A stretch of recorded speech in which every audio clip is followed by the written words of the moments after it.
Supplementary angle theorem, यानी हम ये बात जानते हैं कि ऐसे दो एंगल्स जिनका सम 180 डिग्री हो उन्हें सप्लीमेंट्री एंगल्स कहा जाता है।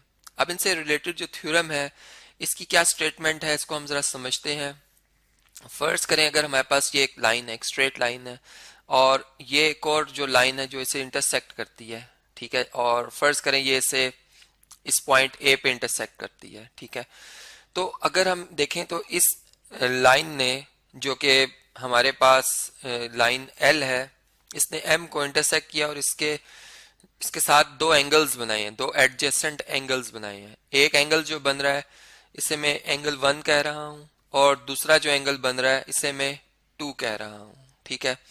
अगर इन दोनों एंगल्स को कंबाइन कर लिया जाए तो ये एक स्ट्रेट एंगल बन जाएगा, यानी 180 डिग्री का एंगल बन जाएगा।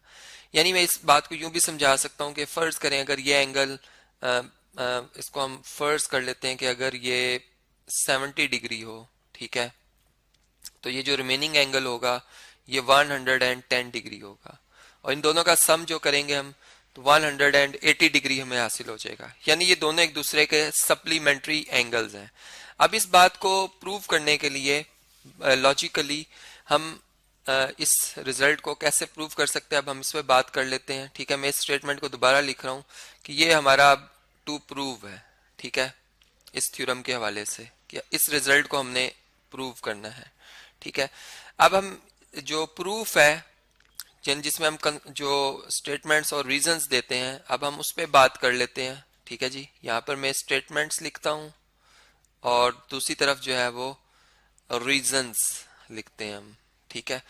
अब देखें, हमें जैसे यहाँ पे नजर आ रहा है कि एक एंगल जो है बन रहा है हमारे पास। फर्ज करें अगर ये लाइन थी ओ बी, ठीक है, तो एक एंगल बन रहा है हमारे पास ओ ए, और इसे मैं कह देता हूं कि ये सी और ये डी लाइन है। तो एक एंगल बन रहा है ओ ए सी, ठीक है, और इसमें अगर हम एंगल ऐड कर रहे हैं, एंगल सी ए बी, तो ये complete angle O A B के बराबर है, एंगल ओ ए बी के बराबर है। और जो एक स्ट्रेट एंगल होता है, एक जो स्ट्रेट लाइन एंगल बनाती है, वो होता है 180 डिग्री का। यहाँ पर मैंने जो ये एंगल ऐड किए और इसको इक्वल टू दिस एंगल लिखा है, इसका जो रीजन मैं दूंगा वो मैं जो एंगल्स की एडिशन का जो पास्टुलेट है वो मैंने यहाँ पर यूज किया। तो मैं यहाँ पर लिखूंगा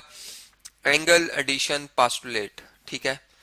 यहाँ पर इसका रीजन लिख देता हूँ, एंगल एडिशन एडिशन पास्टुलेट, ठीक है जी। ये इस तरह से ये हमारा रिजल्ट करीब मतलब यहाँ पर जो है वो लिखा गया है।